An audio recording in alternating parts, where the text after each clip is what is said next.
انسان ان یترک سدی، کیا انسان نے سمجھا ہوا ہے کہ وہ ایسے کھلا چھوڑا جائے گا، جیسے اس کو کہیں جانے کو کوئی ضرورت ہی نہیں، کوئی کام ہی نہیں، اسے فارغ بیٹھا ہوا ہے، ان یترک سدی، ایسے ہی تمہیں فارغ چھوڑ دیا جائے گا؟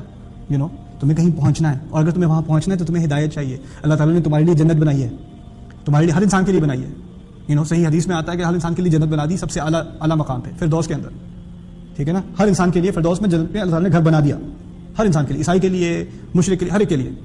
لیکن کچھ لوگ ہیں جو اپنی ہی حرکتوں کی وجہ سے وہاں نہ پہنچ سکے۔